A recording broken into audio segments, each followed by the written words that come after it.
Hello student. देखिए आपके आगे आपकी फिर से क्लास इसकी स्टार्ट हो गई। देखिए आपको हमने पार्ट 2 वीडियो बनाया था। आज आपके सामने हम ये पार्ट 3 वीडियो देखिए लेकर आए हैं।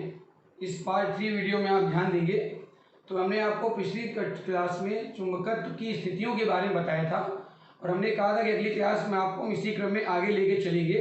तो अपने वादे को पूरा करते हुए आपको क्लास आगे उसी क्रम में लेके चलते हैं।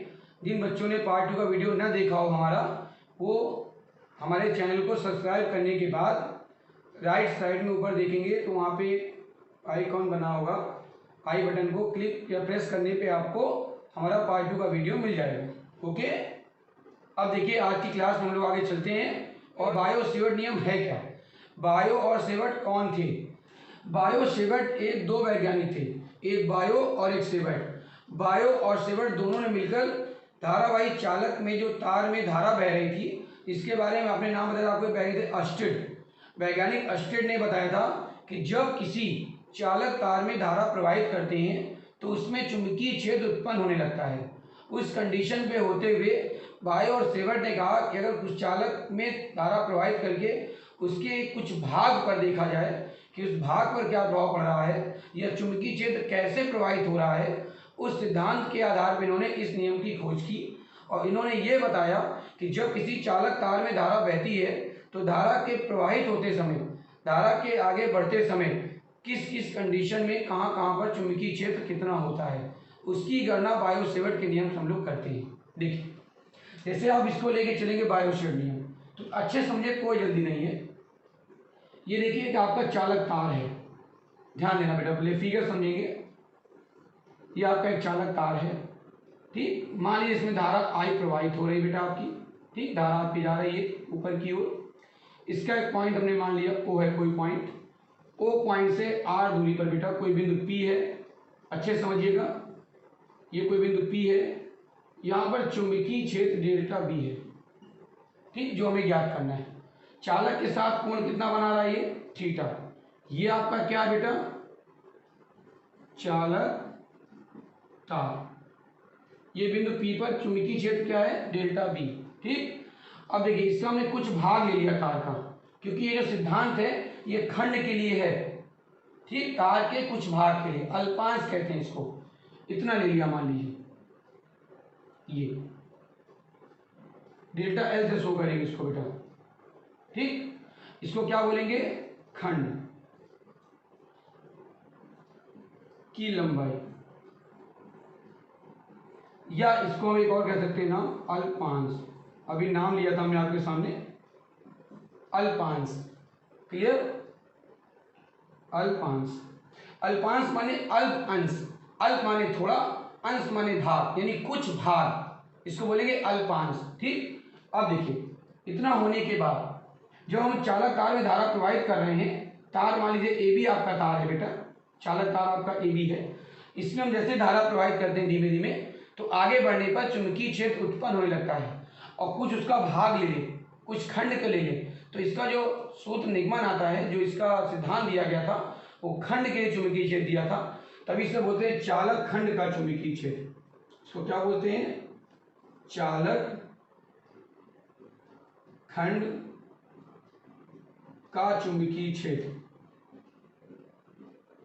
यह चालक खंड के लिए चुंबकीय क्षेत्र, ठीक। तो फॉर्मूला इसका ध्यान दीजिएगा, आता है डेल्टा बी बराबर बेटा mu naught upon 4 pi I delta L sine theta upon R square. Delta B क्या देखिए बेटा?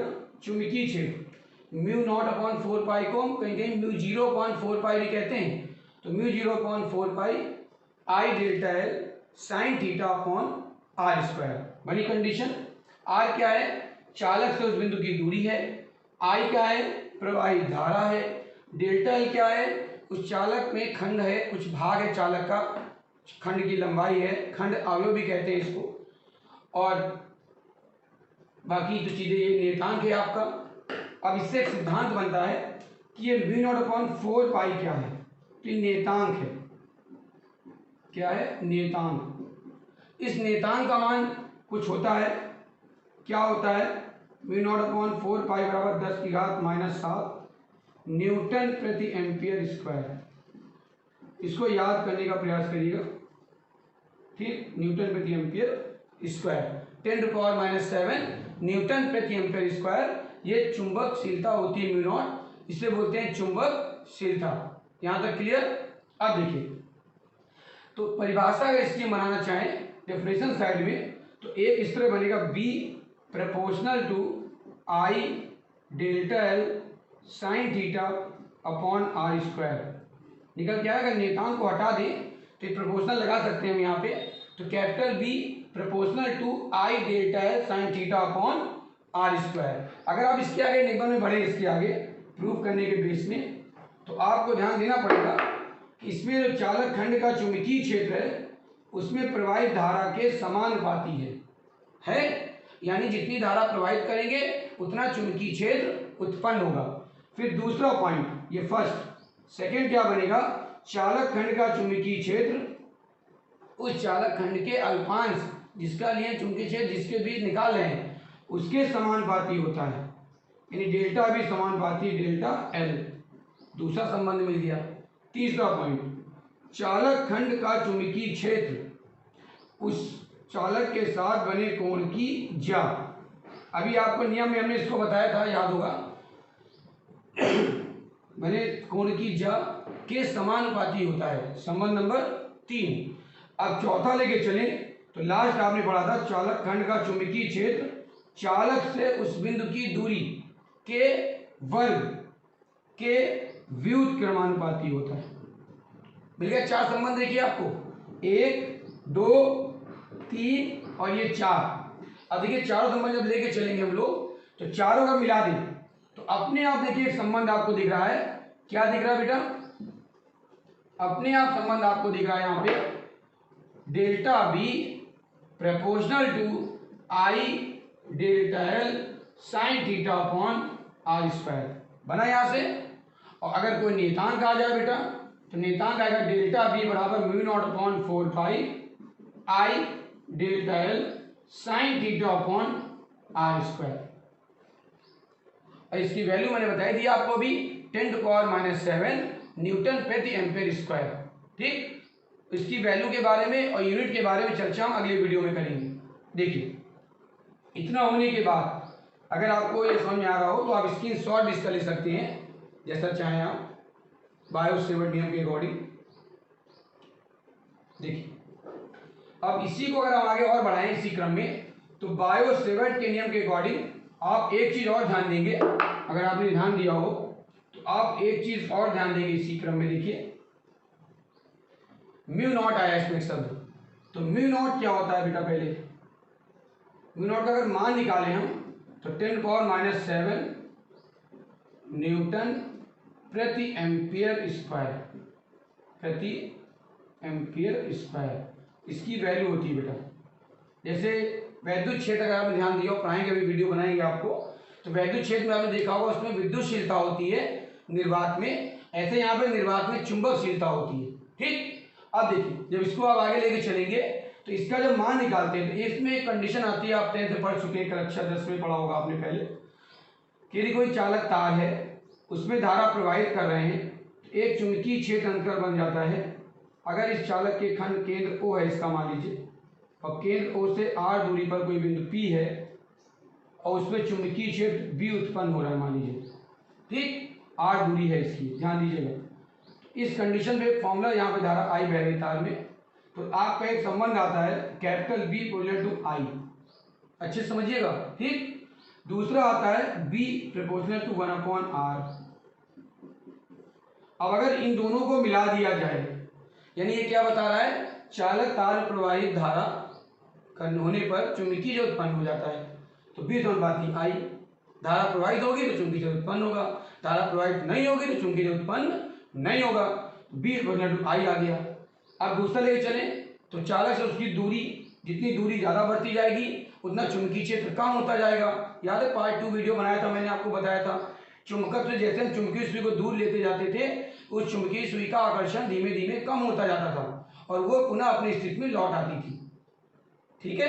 तो वैसे यहाँ भी देखिए, अगर आर बढ़ता जाएगा तो चुंबकीय क्षेत्र घटता जाएगा। जितना आर ज़्यादा लेंगे आप उतना बी का मान घटेगा। इन दोनों को मिला दें तो संबंध क्या बनेगा, B proportional to I upon R. Very important formula है, ये आपने 10th में पढ़ा होगा। अगर दोनों को मिला दें तो बी इक्वल कोई नियतांक आएगा म्यू नॉट अपॉन 2 पाई आता है बेटा इसमें, आई अपॉन आर। बायोशेल नियम में म्यू नॉट अपॉन 4 पाई होता है, इसमें म्यू नॉट अपॉन 2 पाई होता है। अगर आप 4 पाई करना चाहें तो कर सकते हैं, कोई दिक्कत नहीं। कैसे करेंगे, म्यू नॉट अपॉन 4 पाई कर दिया भाई। अब यहाँ 2 हो गया तो कैसे 2 ऐड कर सकते हैं क्या, नहीं कर सकते ना बेटा। क्या करेंगे हम लोग, देखिए 2 से गुणा कर देंगे, एक ऊपर और एक नीचे। कितना आ गया, 2i अपॉन आर। आ गया वही चीज नियतांक की नहीं, बस धारा जहाँ पे आई थी वहाँ पे 2i हो जाएगा। अब इसका सूत्र आ गया बेटा, 2 गुणे 10 की घात -7 आई अपॉन आर। ये आपने पढ़ा होगा अगर ध्यान हो आपको फॉर्मूला। ये फॉर्मूला अगर आपको याद ना भी याद हो मान लीजिए तो आपने ये फॉर्मूला जरूर पढ़ा होगा, और ये इम्पॉर्टेंट फॉर्मूला है, इंटर में भी वेरी इंपॉर्टेंट कह लीजिए, क्योंकि इससे हम लोग चुंबकीय क्षेत्र की बीमा भी निकालते हैं। और जब चुंबकीय बीमा निकल आती है तो चुंबकशीलता की निकाल लेते हैं। या चुंबकीय क्षेत्र की आपको और निकालने का फॉर्मूला है तो आपको हम और बताएंगे बाद में, जब चुंबकीय क्षेत्र की बीमा मात्रा बताएंगे। अभी क्या बता रहे हैं हम, बायोशेल नियम के अकॉर्डिंग चुंबकीय क्षेत्र कैसे उत्पन्न होता है और चुंबकशीलता उसमें कैसे आती है। आगे चुंबकशीलता देखिए, अभी चुंबकशीलता की बीमा आपको निकालनी है तो इसी सूत्र का प्रयोग करना पड़ेगा, जो आपको हम अगले पार्ट के वीडियो में बताएंगे। कैसा लगा आपको ये देखिए मेरा समझाना। अगर आपको अच्छा लगा हो तो आप मुझे लाइक करें, शेयर करें और सब्सक्राइब करें। बाकी अगले क्रम में वीडियो में जो भी आपके प्रॉब्लम हुआ करे इस तरह की, जो आपको डाउटेड लगे, आपको क्लियर नहीं हो रहे हैं, वो आप मेरे इस नंबर पे स्क्रीन में दिख रहा है फिनिश कोचिंग क्लासेस का, मुझे आप मैसेज कर सकते हैं या यूट्यूब मेरे चैनल पे आप कमेंट लिख के भेज सकते हैं। मुझे जैसे आप चाहेंगे मैसेज, मैं आपको उसका सोल्यूशन प्रोवाइड कराने की पूरी कोशिश करूँगा। ठीक है, ओके।